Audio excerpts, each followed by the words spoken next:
अम्बे तू है जगदम्बे काली, जय दुर्गे कप्पर वाली, तेरे ही गुण गाए भारती ओ मैया, हम सब उतारे तेरी आरती। जय माता दी दोस्तों, प्रिया मिश्रा के चैनल पर आप सभी का स्वागत है। तो दोस्तों आज की इस वीडियो में मैं आप लोगों को बताऊंगी कि नवरात्रि में 9 दिन हमें किस रंग के वस्त्र पहन के माता की आराधना करनी चाहिए तथा उन्हें 9 दिन अलग अलग क्या क्या भोग लगाना चाहिए जो माता रानी को प्रिय है। और आप लोगों को ये भी बताऊंगी कि माता की आराधना हमें क्यों करनी चाहिए, किस माता की 9 दिन जो हम आराधना करते हैं वो क्यों करते हैं। आज आपको इस वीडियो में सारी जानकारी मिलेगी। इस टॉपिक पर बहुत से लोग बहुत सारी वीडियो बना चुके हैं, कुछ तो सही जानकारी दे रहे हैं, कुछ गलत भी बता रहे हैं, लेकिन गलत हम किसी को नहीं कह सकते हैं, वो भी कहीं ना कहीं से निकाल के ही लाते हैं। लेकिन हाँ ये है कि कुछ मुझे ठीक नहीं लग रहा उनके वीडियो में, लेकिन चलिए अब वो चल रहा है तो चल रहा है। आप लोग मेरा वीडियो भी देखिएगा दोस्तों, और मैं आप लोगों तक बिल्कुल सही जानकारी अपने हिसाब से, मैंने आप लोगों तक सबसे सही और सबसे अच्छी जानकारी पहुंचाने का प्रयास करा है। तो आप लोग मेरे साथ इस वीडियो पे बने रहिएगा दोस्तों। अगर ये मेरा वीडियो आप लोगों को अच्छा लगता है तो मेरे चैनल को सब्सक्राइब कर दीजिएगा, बेल आइकन को क्लिक कर दीजिएगा, वीडियो को लाइक कर दीजिएगा, छोटा सा कमेंट जय माता दी जरूर लिख दीजिएगा दोस्तों। तो चलिए शुरू करते हैं। सबसे पहले बात करते हैं माता शैलपुत्री की। माता शैलपुत्री की आराधना करते समय हमें हल्के रंग के वस्त्र धारण करने चाहिए। और माता शैलपुत्री की आराधना हम लोग करते हैं तो उससे हमें रोगों से मुक्ति मिलती है, बीमारियों से छुटकारा मिलता है। इस वजह से माता शैलपुत्री की हम लोग आराधना करते हैं। बात रही माता शैलपुत्री को भोग की, तो माता शैलपुत्री का प्रिय भोग है घी।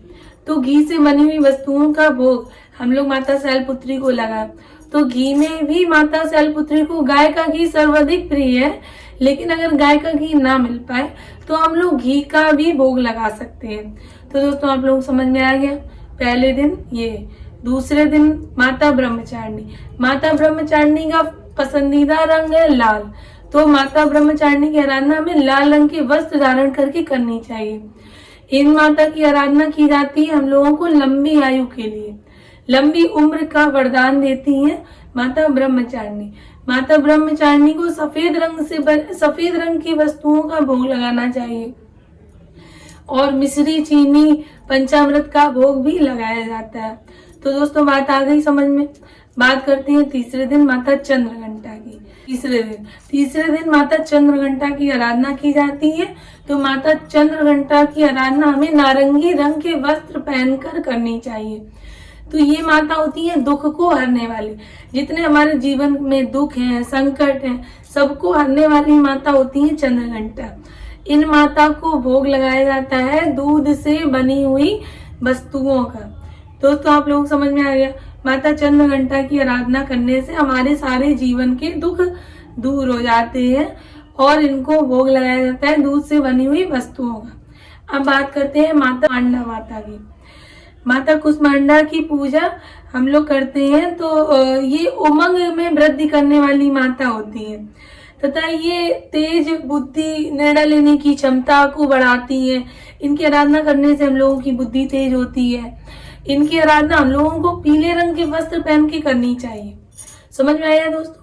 माता कुष्मांडा की आराधना हम लोगों को पीले रंग के वस्त्र पहन के करनी चाहिए। तो इन्हीं माता की पूजा में हम लोगों को मालपुए का भोग लगाना चाहिए। अगर बन जाए तो, नहीं बन रहा है तो वही माखन मिश्री या काजू बादाम ड्राई फ्रूट्स का भोग हम लोग लगा सकते हैं दोस्तों। और मालपुए का भोग लगाएं तो बहुत ही अच्छा है। तो ये बात हुई माता कुष्मांडा चौथे दिन। ठीक है, अब बात करते हैं पांचवें दिन माता स्कंद माता की। स्कंद माता जो है उनका पसंदीदा रंग है हरा। ये ऊर्जा प्रदान करने वाली माता होती है। तो ये इन माता की आराधना करने से हम लोगों का शरीर भी स्वस्थ रहता है। तो इन माता की आराधना करते समय हम लोगों को हरे रंग के वस्त्र पहनने हैं दोस्तों। शुरू से सुन लीजिए इस वीडियो।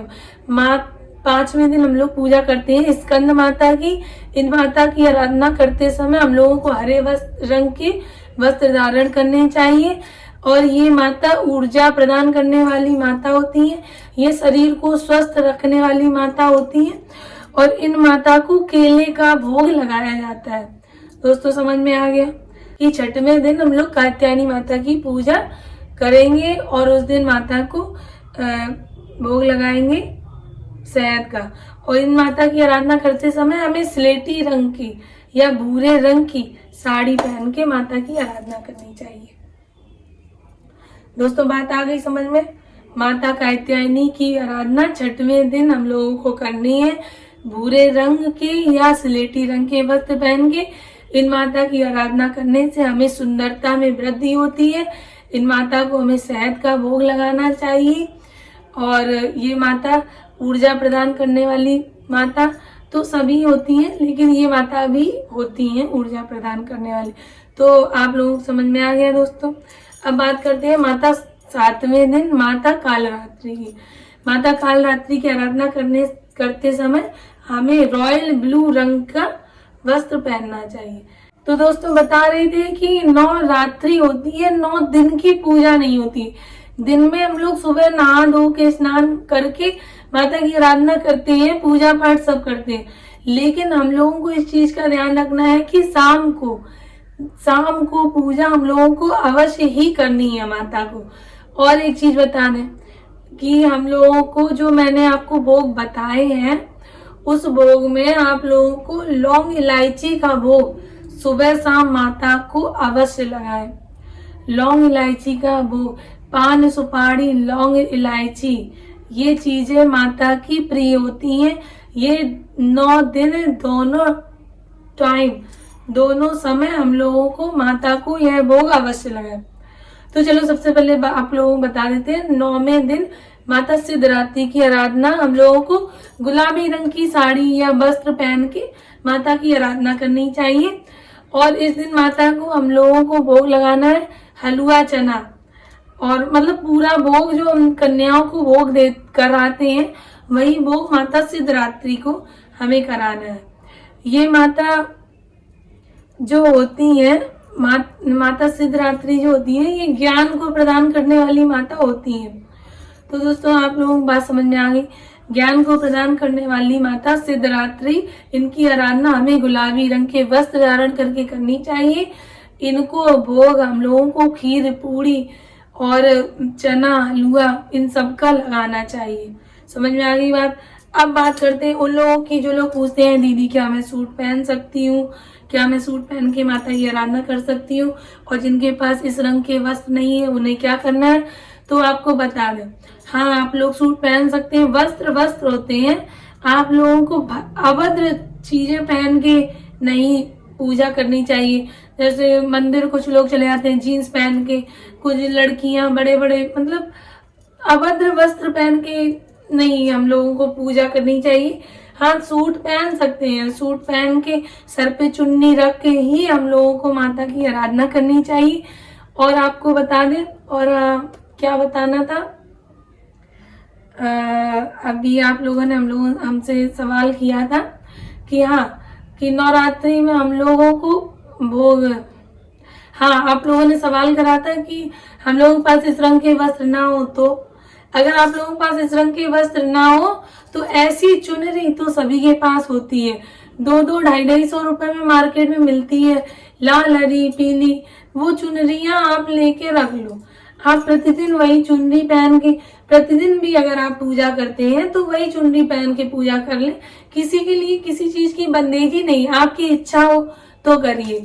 और आपको हाँ ये भी बता दें, भोग में अगर जो मैंने भोग बताया अगर आपके पास नहीं है वो, तो आप प्रतिदिन मिश्री का भोग लगा दीजिए।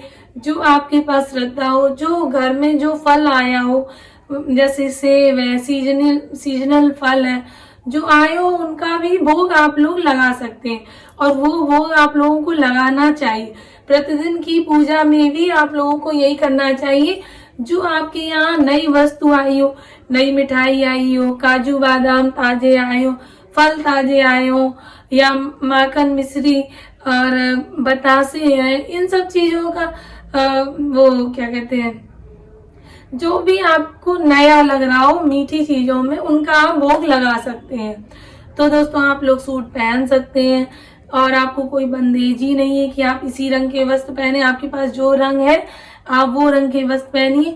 माता की आराधना अच्छे मन से, दिल से उनको याद करिए। माता सबकी झोली भरती है, आपकी भी झोली अवश्य भरेंगी। माता के दरबार में जो भी जाता है कभी खाली नहीं आता। इस बात का आप लोग ध्यान रखिए, सच्चे मन से माता की आराधना कीजिए। आप सभी को नवरात्रि की हार्दिक शुभकामनाएं दोस्तों। तो धन्यवाद दोस्तों, जय माता दी।